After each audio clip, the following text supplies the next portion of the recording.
अच्छा, उसके बाद अर्थ क्या है? ठीक है।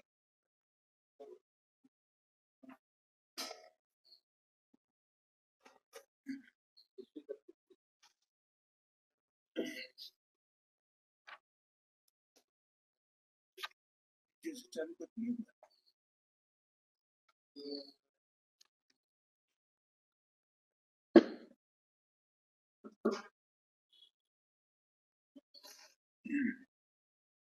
नमो नमो नमस्ते साराय नमस्ते चित्त भगवान और नित्य सर्वसिद्धे मुझे गुणते और छवि इसमें और प्रकृति तो मना भूलवा नवीन भाग्य व्याप्ति परमा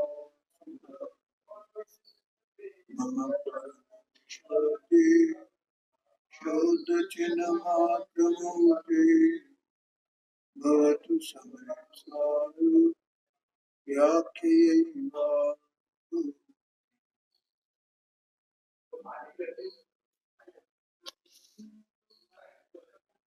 इसमें एक गाथा आई है रूपचंद सर जी ने। हाँ, या ना ये दिया है ना 130 पेज पे 124 नंबर 130 पेज पर नीचे से दूसरा पैरा है, उसमें लिखा है अर्थ विकल्प को प्रतिभास कहते हैं। ठीक है।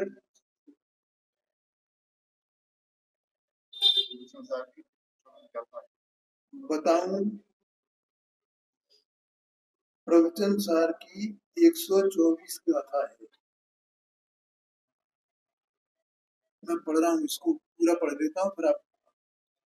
अर्थ विकल्प अर्थात स्वर पदार्थों का भिन्नता पूर्वक युगपत अवभाषण वह ज्ञान है, ऐसा लिखा है वहां। हाँ, 100 गाथा की 124 नंबर की गाथा है ना, उसमें लिखा हुआ है अर्थ विकल्प अर्थात स्वर पदार्थों का भिन्नता पूर्वक युगपत अवभाषण। अब यहाँ अवभाषण कहो कि प्रतिभास कहो, एक ही बात है। प्रतिभास भी उसी को कहते हैं और अवभाषण भी उसी को कहते हैं। जीव के द्वारा जो किया जा रहा वह कर्म है।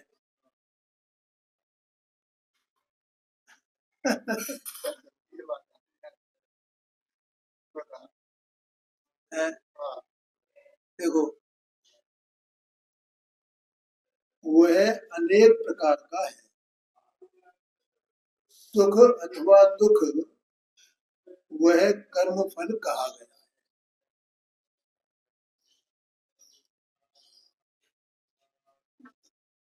तो यहाँ अपने को केवल अर्थ क्या है ये पूछना है। तो अर्थ माने स्व और पर जितने पदार्थ जगत में हैं वे सब अर्थ हैं। अर्थ माने पदार्थ होता है। अर्थ माने प्रयोजन भी होता है। अर्थ माने धन पैसा है, ये भी होता है। हाँ, ठीक है। तो यहाँ अर्थ माने पदार्थ, और पदार्थ का जो प्रतिभास है ज्ञान में, ठीक है, चाहे वो स्वपदार्थ का वासन हो, प्रतिभास हो, चाहे पर पदार्थ का प्रतिभास हो, तो वो स्वपदार्थ और पर पदार्थ ये तो दोनों हो गए अर्थ, और उनका जो प्रतिभास है उसको विकल्प कहा गया है। इसलिए ज्ञान को सविकल्प कहा जाता है। और जैसा प्रतिभास ज्ञान में होता है उसी को अपन आकार बोलते हैं, देह का आकार। ठीक है। तो जो अर्थ माने ये समझ लो आप, जो जानने में आता, तो उसका प्रतिभास हुआ मानो उस वहां पर वैसा आकार बन गया।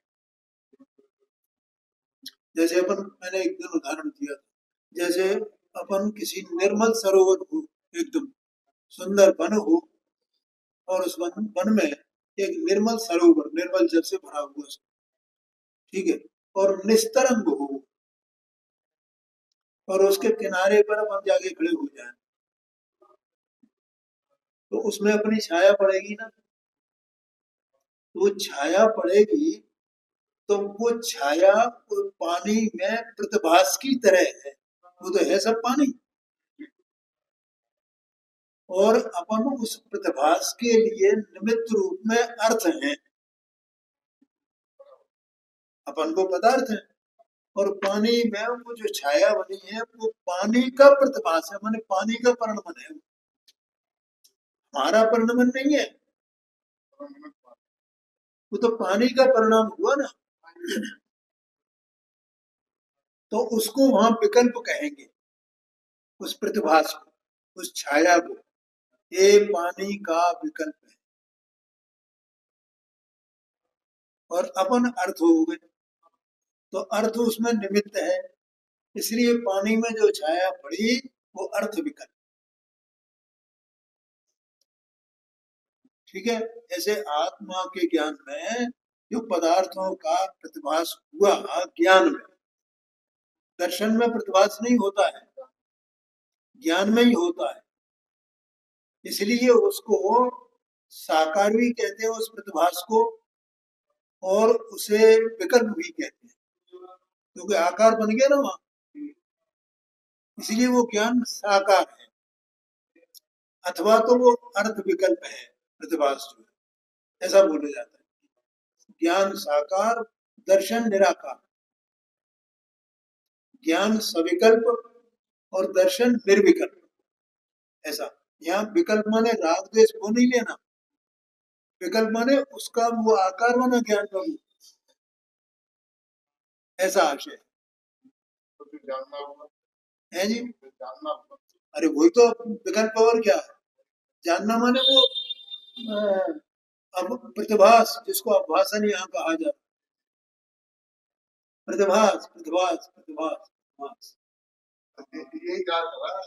बस यही तो है, वो तो भागा वही है, सब अपने में बस बैठा बैठा वो कार्य कर रहा है, ये बात है। तो ये अर्थ और अर्थ विकल्प समझ में आ गया आपके, अब बताइए।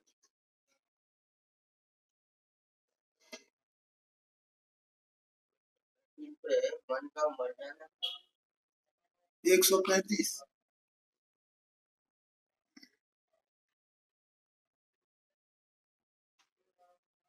ये लिखा तो है इसमें,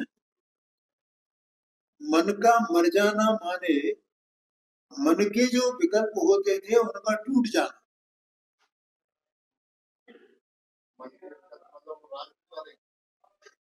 मन में जो विकल्प अर्थात ज्ञान के विकल्प, हाँ जी हाँ जी,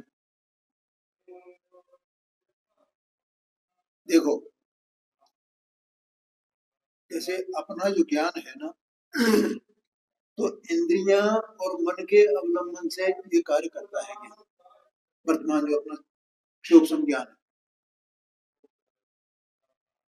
अब यहाँ इंद्रियों की बात नहीं ली, तो मन माने जो द्रव्य मन है, उसके अवलंबन से वो विकल्प उत्पन्न होते रहते हैं ज्ञान में। तो वो ज्ञान जो है, वो जो मन के विकल्प उत्पन्न होते रहते हैं, तो ज्ञान मन का अवलंबन छोड़ दे, क्या करे ज्ञान, मन का अवलंबन छोड़ दे, ज्ञान मन का अवलंबन छोड़ दे, और वो छोड़ेगा कब, जब स्वभाव में जाएगा, स्वभाव का आश्रय कर ले, तो वो मन मर गया ना, वहां कहाँ है मन।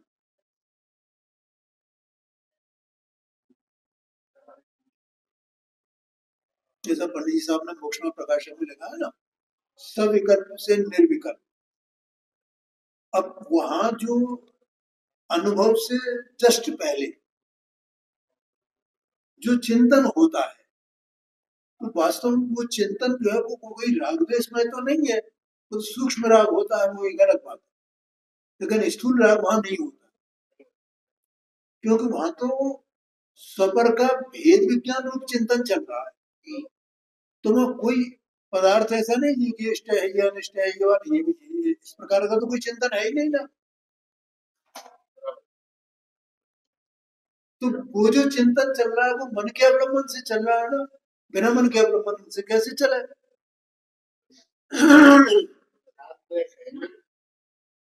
और मन के अवलंबन से चिंतन चल रहा है, ठीक है। और वो चिंतन चलते चलते ज्ञान उस मन का अवलंबन छोड़ करके उस स्वभाव में निमग्न हो जाए,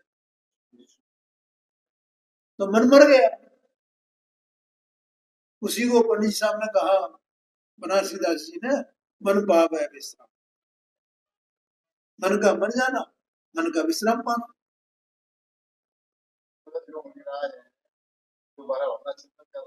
हाँ जी, हाँ जी, हाँ जी, हाँ जी, हाँ जी, हाँ जी। और लिखा है ना, दुआ वो दुआ याद करो आप, वस्तु विचारत ध्यावते मन पावे विश्राम। और फिर क्या होता है, रस स्वादत सुख उपजे अनुभव या को ना, ये बात है। मन का मर जाना मान ये है।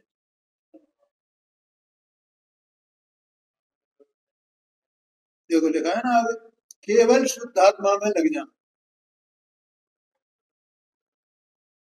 उस समय राग मिल गया कि नहीं मिला? पांचवी चौथी पांचवी लाइन में है, देखो पंडित, केवल मिला कि नहीं मिला पंडित जी? कहाँ लिखा है?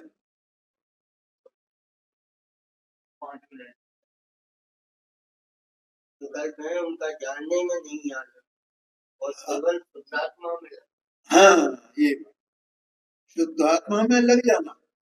उस समय राग के विकल्प हैं, लेकिन जानने में नहीं आते, क्योंकि राग कहाँ चला जाएगा, जानने में नहीं आता है कुछ जानने में, क्योंकि एकाग्र हो गया उपयोग में उसमें स्वरूप में।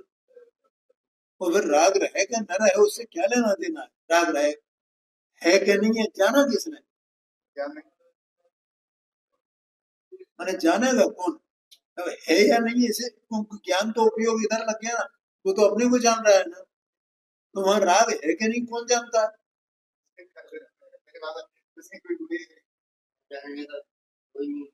लेकिन वो है, वो होता है, भगवान ने जैसा कहा है कि सूक्ष्म राग होते थे, 10वें गुण स्थान तक सूक्ष्म राग है ना, लेकिन वो जानने में नहीं आता है, ये बात है। हाँ जी, हाँ जी, ये आशय है मन का मर जाने का।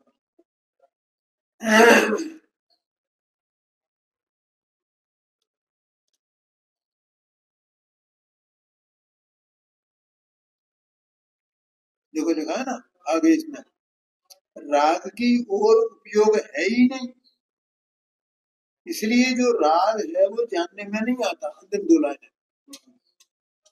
और पर पदार्थ जानने में नहीं आते, कुछ भी जानने में नहीं आता, अकेला शुद्धात्मा जानने में आता है बस, ये बात है। जब तक चिंतन की दौड़ में, जब तक वो राग है, हाँ जी, हाँ जी, वहां से छूटा तो स्वाप बस, मतलब वो भी सूक्ष्म राग है भैया। अभी मैंने बताया, देखो जो इष्ट अनिष्ट की कल्पना रूप जो राग है वो तो वहां है ही नहीं। ज्ञानी को भी इष्ट अनिष्ट की कल्पना रूप राग रहता है,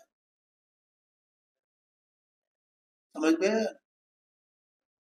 लेकिन जब वस्तु स्वरूप का चिंतन करता है, स्वपर का चिंतन करता है, भेद विज्ञान के कार्य में लग जाता है उपयोग, तो वहां वैसा इष्ट अनिष्ट वाला राग नहीं रहा ना, ये बात है ना। बिल्कुल, मुझे बताओ बिल्कुल स्पष्ट है कि नहीं बात? वैसा राग नहीं रहा, वहीं बैठ जाओ, जिंदगी बदलना, वैसा राग नहीं रहा बस, ये है। अब वो उसके सिवाय और वैसा सूक्ष्म राग पड़ा हो तो पड़ा रहे, उसे जाने कौन। है जी। अरे भैया, तो तभी तो ये किताब छपाई है। वे अनुभूति उन्हें नहीं होती तो कागज छपाती है, किसकी महिमा होगी। पहले वो चैतन्य की चहल पहल लिखी उन्होंने, तो वो तो बहुत पहले से थी ये बात। तो 2015 में भी शांत हुए थे, तो बहुत पहले से उनको सम्यक दर्शन हो गया है। डॉक्टर साहब हैं, इनको भी हो गया, ये बात है। हाँ जी, हाँ जी, बिल्कुल। सिद्ध सिद्ध ने सिद्ध पर्याय को उद्गल बोला है जी, बाबूजी ने। हाँ, सिद्ध पर्याय को उद्गल की बोला। किसको? सिद्ध पर्याय, हाँ, सिद्ध अवस्था। किस उससे बोला? कहाँ बोला? मोबाइल में आ रहा था। उनने ये बोला, उनने ये बताया उसने कि जो आत्मा है वो तो प्रसिद्ध है, पहले से सिद्ध है, वो तो इस टाइप से कुछ बता रहे हैं। नहीं तो वो उसको पूरा खुलासा आप सुन करके नोट करके लाओ, आगे पीछे का कहाँ क्या बोला है। छोटी सी क्लिप ज्यादा बड़ी थी। तो जो भी हो वो लिख के लाओ, ठीक है। मैं बताऊंगा, मुझे आगे पीछे को कुछ कनेक्शन तो मिले। मैं वही जाऊंगा मोबाइल। हाँ ठीक, हाँ जी। ठीक है पांडे जी, हाँ जी। अब 76 और 77 दो गाथाएं हो गई ना, अब 78 नंबर की गाथा चलेगी।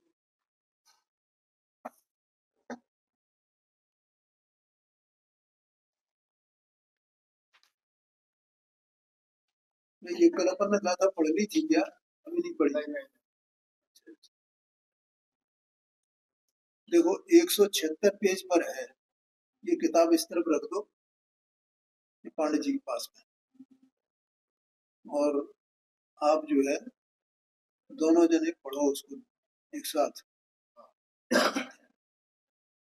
ठीक है। देखो यहाँ एक प्रश्न आया है 176 पेज पर, गाथा हिंदी की गाथा है, लाल शब्दों की उसके ऊपर, और ये कल मैंने बताया भी था। मैंने 3 प्रश्न तो जीव जानता है इस संबंध में, इसको इसको आधार बना करके लिया, और एक प्रश्न जो है उद्गल नहीं जानता है, इसको आधार बना करके लिया। तो जीव क्या क्या जानता है? नंबर 1 उद्गल कर्म को जानता है, नंबर 2 अपने को जानता है, और नंबर 3 उद्गल परिणाम के फल को जानता है, ठीक है। तो एक एक विषय की एक एक गाथा है। अब यहाँ 78 नंबर की गाथा है, तो उसमें ये कहा कहेंगे, देखो लिखा है उद्गल कर्म के फल को। पहली गाथा थी उसमें क्या था? उद्गल कर्म। दूसरी गाथा थी अपने परिणाम को। तीसरी गाथा उद्गल कर्म के फल को। जानने वाले ऐसे जीव का उद्गल के साथ कर्ता कर्म भाव है या नहीं, ठीक है। देखो ये जानने वाला जीव माने क्या, कि जो 75 नंबर की गाथा में ज्ञानी जिसको कहा गया था, वही जानने वाला जीव यहाँ समझना, तीनों गाथाओं बल्कि 4 गाथाओं से आया कि नहीं है। अज्ञानी तो जानता ही नहीं है ना, क्यों भैया कपिल भाई? अज्ञानी वो जानता ही नहीं है, वो तो है। जानना माने वो उद्गल कर्म को जानता है क्या? नहीं जानता है। उद्गल कर्म के फल को जानता है कि नहीं जानता है। तो फिर वो क्या करता है कि वो उनका कर्ता बनता है, और जो कर्ता बनता है वो जानता नहीं है, और जो जानता है वो कर्ता होता नहीं है। क्या कहा? जानता करता होता नहीं है, करता होता वो जानता नहीं है, और जो करता होता है वो हाँ जी, इसमें कलश वगैरह आएंगे आगे।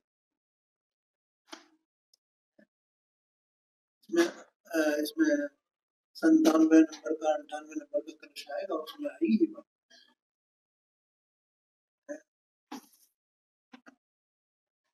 तो यहाँ जानने वाले जीव का ऐसा लिखा ना, जानने वाले ऐसे जीव का ऐसा लिखा है। तो क्या कह रहे हो, सब अज्ञानी जानता नहीं, अज्ञानी जानता नहीं, यहाँ नहीं जानता है, यहाँ जो विषय चल रहा है उसके हिसाब से।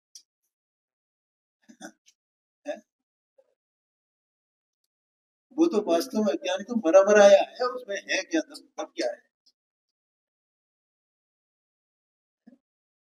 तो कल शाम को स्वाध्याय कर रहा था तो इस विचार आया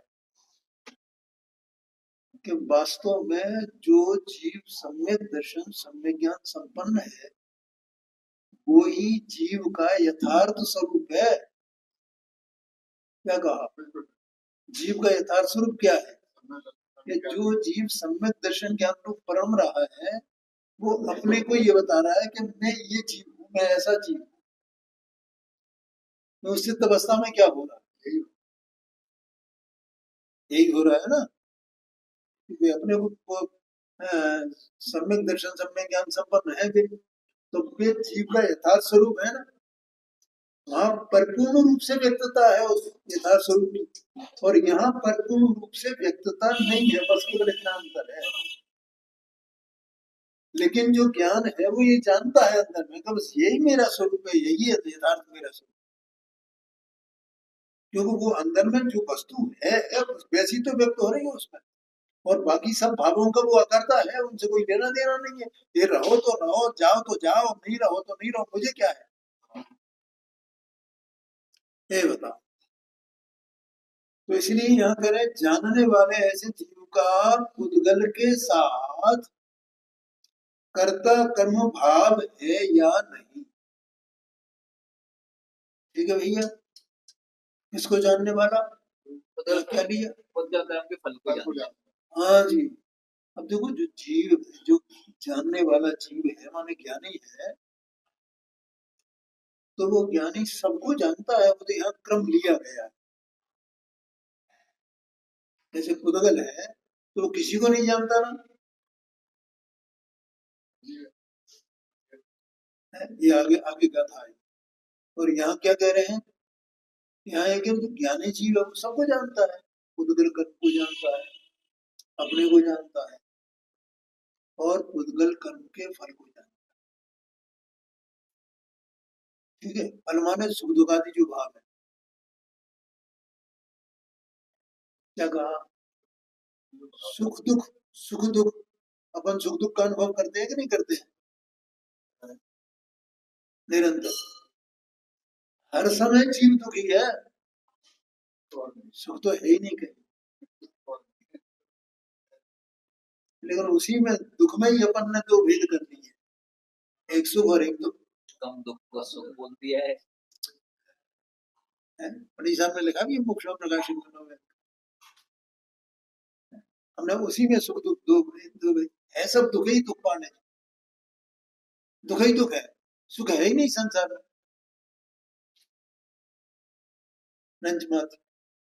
और वो सुख वो दुख जो भी है वो उद्गल कर्म का फल है। आया कि नहीं आएगा, उस उद्गल कर्म के फल को जो जीव जानता है, उस जीव का उद्गल के साथ में कर्ता कर्म भाव है या नहीं, ऐसा प्रश्न। आगे समझ में, मैं तो वास्तव में मतलब पांडे जी मुझे इतना स्पष्ट है कि कहीं संसार में सुख है ही नहीं, सुख नाम की कोई चीज ही नहीं, हर समय जीव दुखी। क्यों हर समय, मतलब उसे हर समय बेचैनी है, किस समय बेचैनी नहीं है मुझे बताओ आप।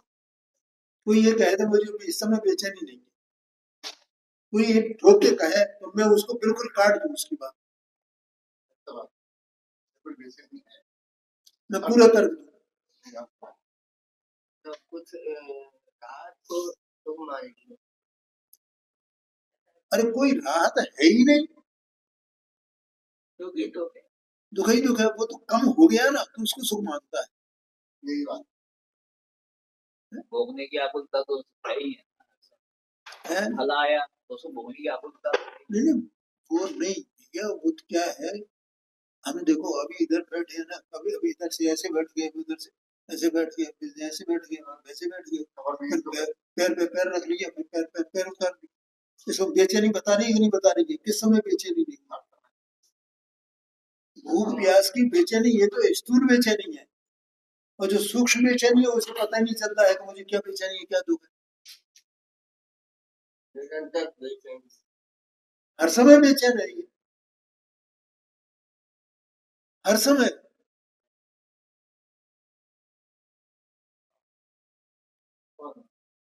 खबर ही नहीं है। ओ, बहुत मुश्किल बात है। तो यहाँ कह रहे हैं देखो, उस पुद्गल कर्म के फल को जानने वाला जो ज्ञान, उसका पुद्गल के साथ कर्ता कर्म भाव है या नहीं, ये बताएं। तो ऊपर गाथा पढ़ते हैं पहले। नरे परणम दिन गिन्नदे उपसर्जन पर दप्प परसाए, नाणी जानंतो बेहू ओगल कम फलम मुणंतम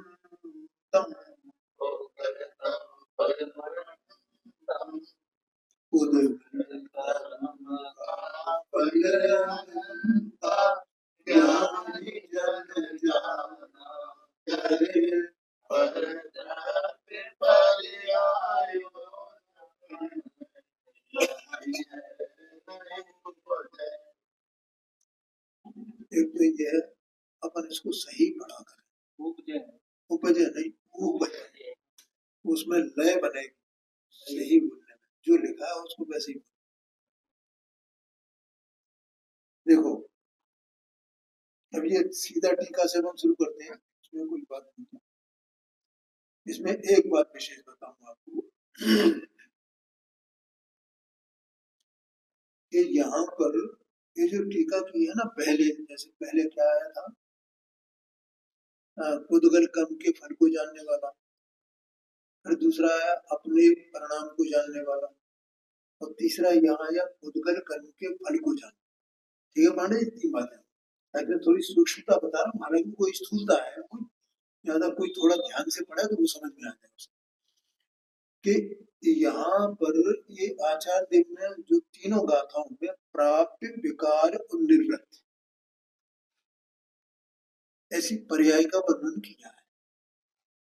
कर्म कहो के पर्याय, ठीक है।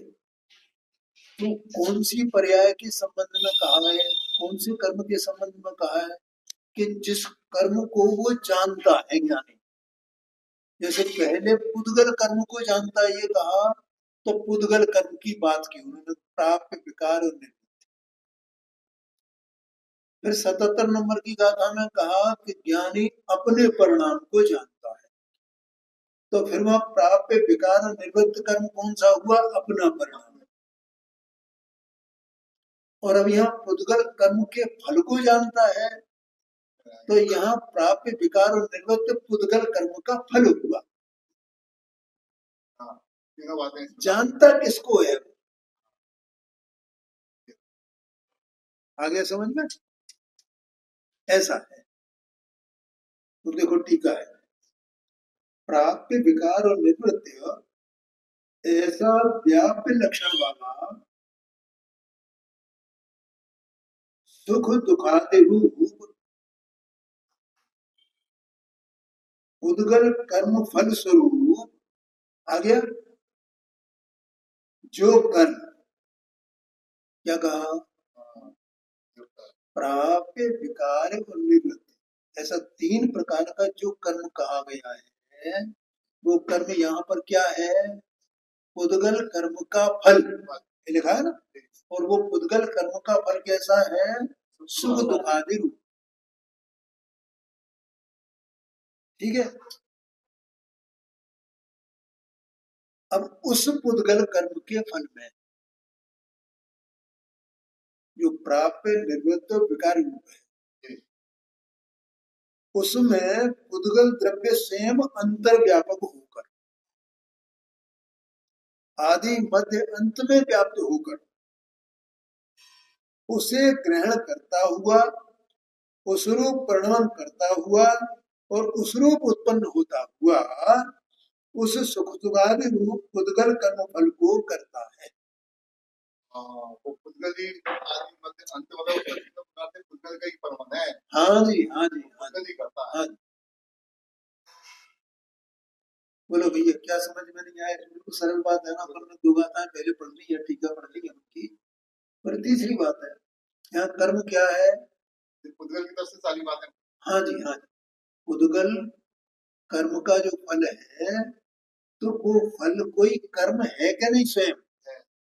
पुद्गल कर्म माने जो ज्ञानावरण आदि 8 कर्म है ना, वो पुद्गल कर्म, उसमें मोहनी कर्म है ना, ठीक है, साता साता वेदनी कर्म है ना, तो उस कर्म का जो फल आया, वो फल कैसा आया?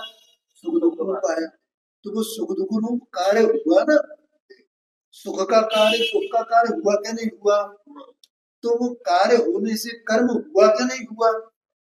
तो वो पुद्गल द्रव्य का पुद्गल कर्म का जो फल है, पुद्गल कर्म का जो फल है, वो फल सुख दुख रूप है, तो वो स्वयं अपने में कर्म है क्या नहीं? और वो किसका कर्म हुआ? क्या पुद्गल का ही कर्म है वो।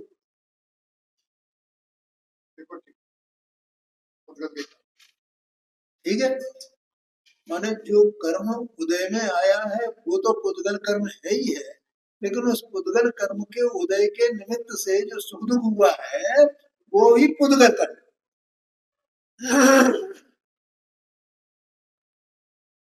बोलो पंडित। उसमें तो पता है सुख दुख आए। मैं बेमतलब में दुखी हो रहा हूँ। हाँ, अभी वो ठीक है, देखो पहली बात तो ये है कि नहीं सुख दुख, एक बात। दूसरी बात, उनका कर्ता कौन है? कौन वो करता है जो उसमें अंतर्व्यापक हो, ठीक है, आदि मध्य अंत में व्याप्त रहे हो, वो उसका कर्ता है और वो उसका कर्म है। ठीक है, अब जीव को देखो, जीव जो चैतन्य वस्तु सत्ता स्वरूप है, तो उसका क्या स्वभाव है? क्या उसमें से वो जो सुख दुख है वो उत्पन्न होता है, निकलता है क्या? इसका मतलब जीव उस रूप से उत्पन्न नहीं होता ना सुख दुख रूप। जीव उस सुख दुख को ग्रहण नहीं कर सकता ना। जीव माने आत्मा जो ज्ञानानंद स्वभावी है, वो सुख दुख रूप परिणमित नहीं हो सकता ना। ठीक है, और वो सुख दुख तो होता है ना, सुख दुख नहीं हो ऐसा भी नहीं है, जगत में प्रसिद्ध है सुख दुख तो। तो फिर जब जीव अगर उसका कर्ता नहीं है तो कौन करता है?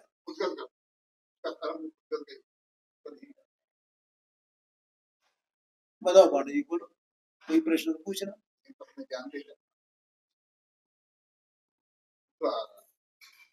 आया कि नहीं आया ज्ञान?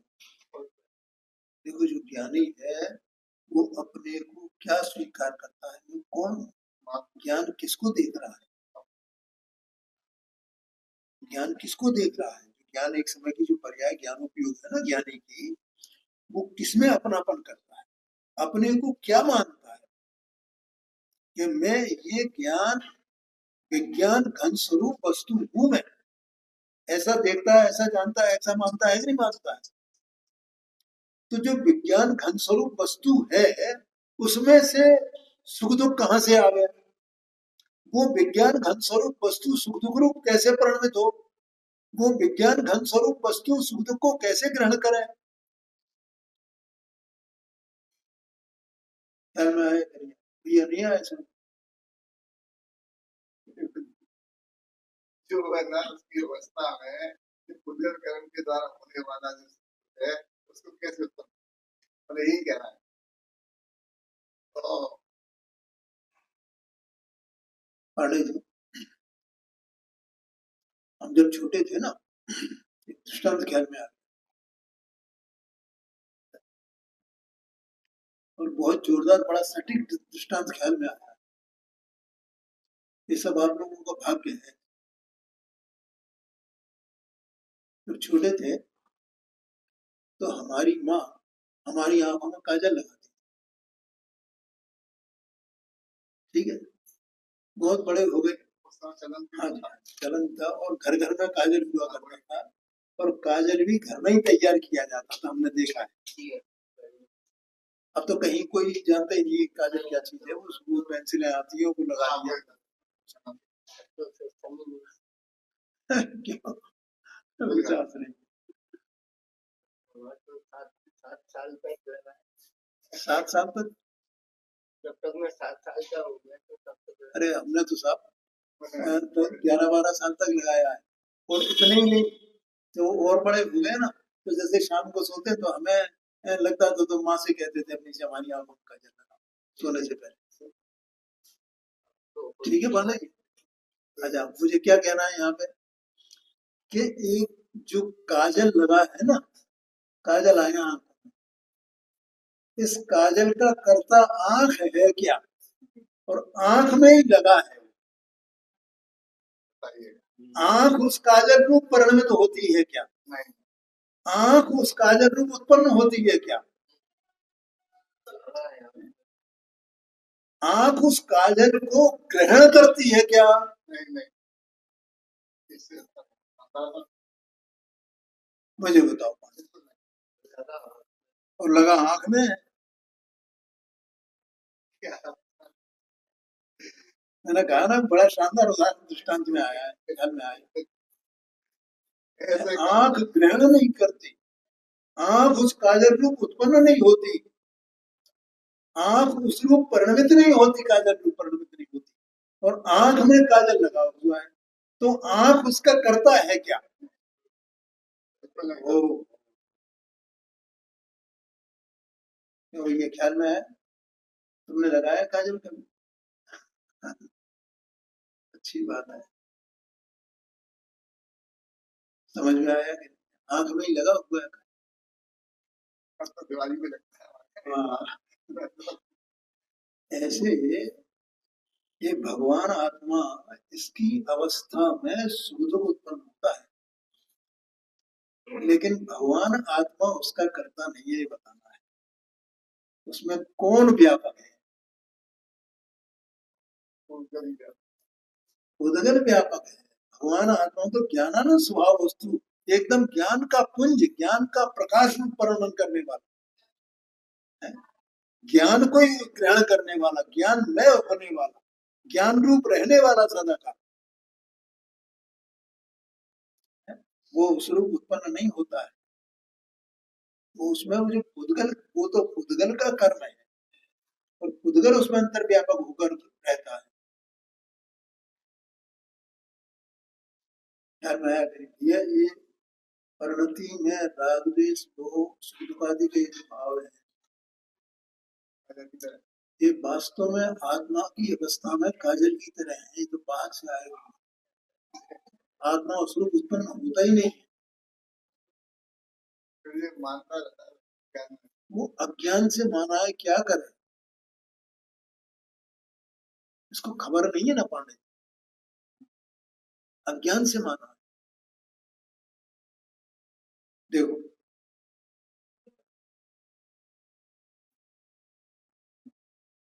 ठीक है, अभी एक बात को हो गया, ये समझ में आ गया हो सब कुछ दृष्टांत से, ठीक है। और प्राप्त निर्गुण और विकार, ये 3 प्रकार के कर्म को अब समझाने की आवश्यकता नहीं है, माने वो पुद्गल का कर्म है।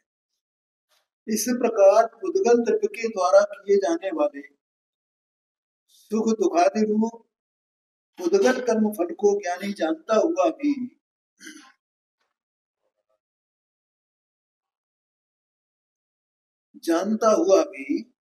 जैसे मिट्टी स्वयं घड़े में अंतर व्यापक होकर आदि मध्य अंत में व्याप्त होकर घड़े को ग्रहण करती है, घड़े के रूप में परिणमित होती है, और घड़े के रूप में उत्पन्न होती है, उसी प्रकार ज्ञानी स्वयं बाह्य स्थित ऐसे परद्रव्य के परिणाम में अंतर्व्यापक होकर आदि मध्य अंत में व्याप्त होकर घड़े की तरह, मिट्टी और घड़े की तरह उसे ग्रहण नहीं करता, उस रूप परिणमित नहीं होता और उस रूप उत्पन्न नहीं होता। ज्ञानी कौन है? ज्ञानी अपने को क्या जानता है, क्या मानता है, वही तो ज्ञानी है ना। अभी मैंने जब प्रारंभ में बोला था ना, जो आत्मा सम्यक दर्शन ज्ञान चारित्र संपन्न है, सम्यक दर्शन ज्ञान संपन्न है, वही आत्मा का वास्तविक स्वरूप है। क्योंकि आत्मा और क्या करेगा? माने सम्यक दर्शन सम्यक ज्ञान रूप परिणमन करना है, यही तो आत्मा का कार्य है। या राग द्वेष रूप परिणमन करना, ये आत्मा का कार्य हो सकता है, ठीक है ना। इसका मतलब वही उसका यथार्थ स्वरूप हुआ ना। तो वही है, तो जो वो ये काम करने वाला है, तो वो ये काम कैसे करे, सुख दुखादि को कैसे करे? तो मिट्टी के कलश की तरह या मिट्टी के घड़े की तरह एक ही बात है। वो मिट्टी जैसे उसमें अंतर्व्यापक है, वैसे ज्ञानी उसमें अंतर्व्यापक नहीं है। ज्ञानी कहो आत्मा कहो एक ही बात। बोलो समझ में आया? इसलिए यद्यपि ज्ञानी सुख दुखादि रूप उद्गल कर्म के फल को जानता है, तो जानने का इसका कार्य है भाई, जानेगा। तथापि प्राप्य विकार और निवृत्य ऐसा जो व्याप्य लक्षण वाला परद्रव्य परिणाम स्वरूप कर्म है, माने वो सुख दुख, उसे न करने वाले ऐसे उस ज्ञानी का उद्गल के साथ कर्ता कर्म भाव नहीं है। आगे भी ये कहना, देखो एक तो ये मैं रोज रोज कहता हूं कि आत्मा सत्स्वरूप वस्तु है, एक पर्याय मात्र नहीं है। हम अनादि अज्ञान के अभ्यास के संस्कार के वश से वस्तु को, पदार्थ को पर्याय मात्र स्वीकार करते हैं। हम वस्तु को सत्स्वरूप मानते ही नहीं है। आया कि नहीं है? वस्तु तो निरंतर सत्स्वरूप उत्पाद द्रव्यात्म पूरी अंदर में पड़ी हुई है, वैसे अनंत गुण में, अनंत गुण में, अनंत। वैसा जानो, वैसा जानो, वैसा जानो,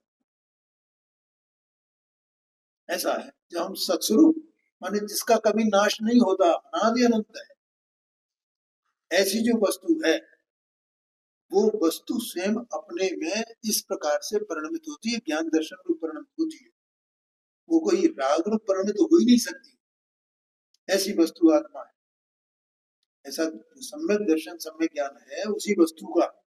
सम्यक दर्शन सम्यक ज्ञान किसका है? उसी वस्तु का परिणाम है। और वो परिणाम ऐसा अपने को स्वीकार करता है, मैं ये सत्स्वरूप त्रिकाल एक रूप अपरिणामी तत्व। वो परिणाम अपने को अपरिणामी तत्व मानता है, ध्रुव तत्व मानता है, त्रिकाल मानता है, वो जो एक क्षणिक पर्याय है, ऐसा उसमें उसका एकत्व। तो अब ऐसी जो वस्तु है जिसको वो मान रहा है, जान रहा है, तो वो उस रूप अपने को ऐसा मानेगा कि मैं इसका करता हूँ, मैं इसको कर सकता हूँ। मतलब ये कहने वाला है ना, मैं सुखी दुखी में कहता हूँ, नहीं, सही बात। इसलिए उसका उद्गल के साथ में कर्ता कर्म भाव है ही नहीं। इसलिए वो सुख दुखादि जितने हैं वे सब के सब उद्गल कर्म के परिणाम, उद्गल के बाद ऐसा कहते हैं। भावार्थ में कोई विशेष बात नहीं है। अब तात्पर्य वृत्ति और देख लेते हैं। अब उद्गल कर्म के फल को जानते हुए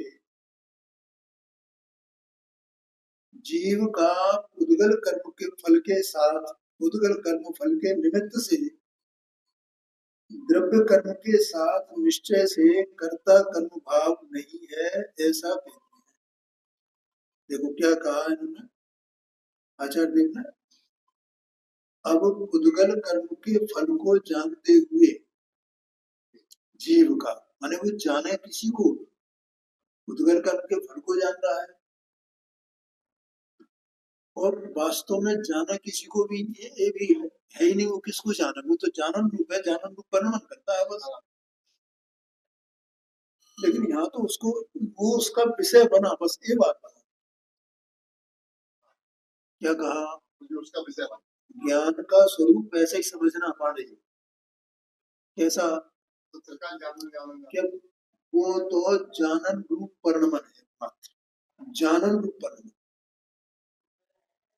वो किसको जानता है, ये व्यवहार का कथन है। उद्गल कर्म के फल को जानता है, ये व्यवहारने का कथन। उद्गल कर्म को जानता है, ये व्यवहारने का कथन। अपने को जानता है, ये व्यवहारने का कथन। क्या कहा, अपने को जानता है, ये भी व्यवहारने का कथन है।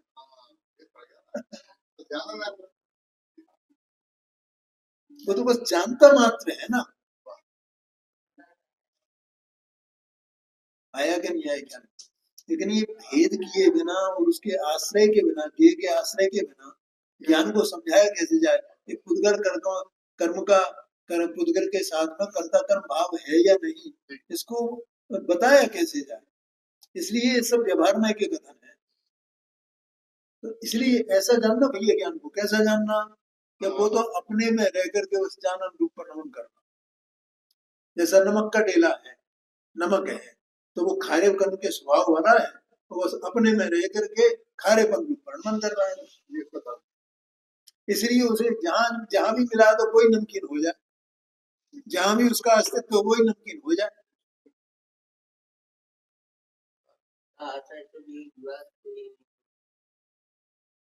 कुछ भी करने में असमर्थ। बिल्कुल बेशक, इसमें क्या है, ये जानने के अलावा और क्या करें, ऐसी वस्तु है ये। आत्मा ज्ञानम अभी आएगा, 62 नंबर का कलेक्शन है शायद। आत्मा ज्ञानम स्वयं ज्ञानम ज्ञानादान करो, करे क्या, जानने का घनपिंड तो जानने के अलावा करे क्या। हर समय जानन रूप परिणमन कर रहा है, इसके अलावा कुछ कर ही नहीं रहा है। लेकिन ये जीव अज्ञान के कारण इसको स्वीकार नहीं कर पाता है। और जिसने ये स्वीकार कर लिया वो ज्ञानी हो गया, वो बचा क्या, वो करता रहा नहीं दूसरे का। क्योंकि मैं तो अकर्ता ही हूं ना, मैं करता कहाँ हूं, मैं तो जानने वाला हूँ। जो जानता है सो करता नहीं है, जो करता है सो जानता नहीं है।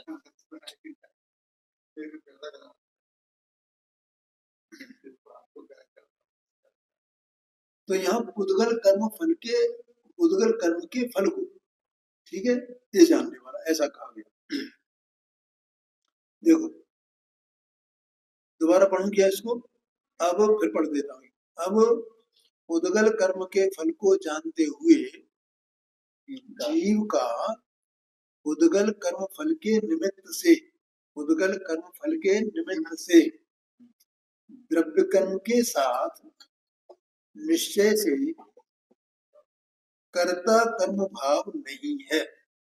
जीव का, जानने वाले जीव का उद्गल कर्म के निमित्त से, कर्म फल के निमित्त, उद्गल कर्म फल माने सुख दुख आदि, सुख दुख आदि जो उद्गल कर्म फल है, वो उनसे द्रव्य कर्म के साथ, उसका निमित्त कौन है, उद्गल कर्म फल का, हाँ, ये द्रव्य कर्म निमित्त है उसका, ठीक है।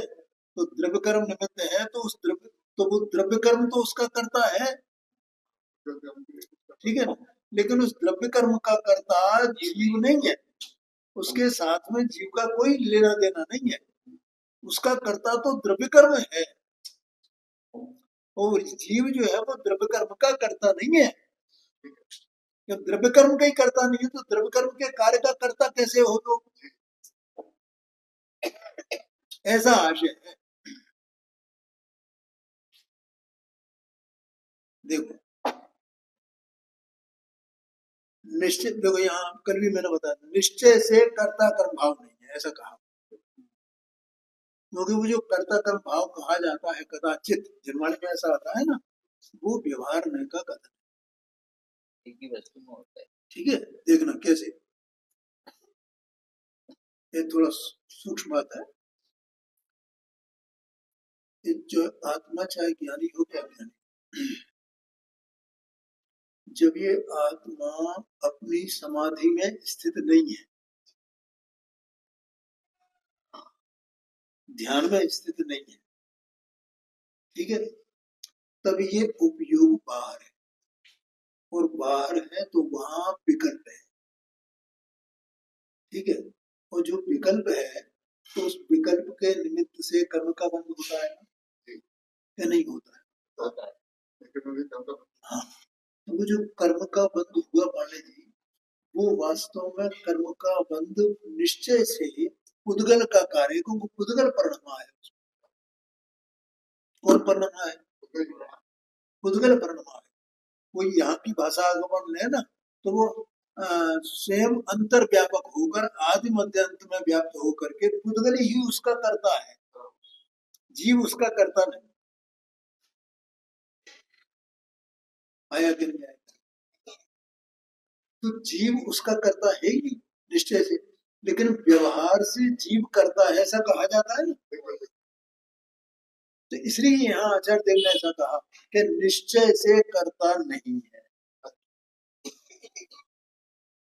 निश्चय से करता नहीं है माने कर्ता कर्म भाव नहीं है पुद्गल के साथ, ऐसा आशय है। लेकिन व्यवहार से ये तो व्यवहार तो है ही, निश्चय से करता नहीं है, बस इतनी बात है। व्यवहार से तो सभी दुनिया व्यवहार की बात हो ही नहीं है, ऐसा कहा ही जाएगा ना।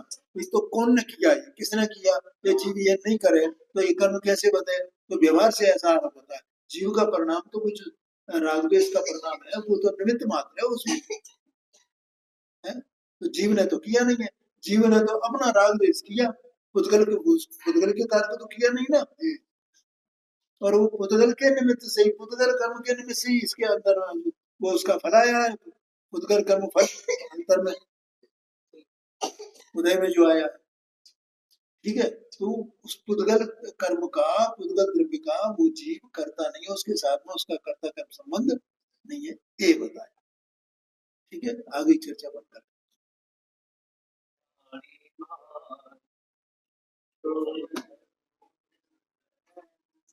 जय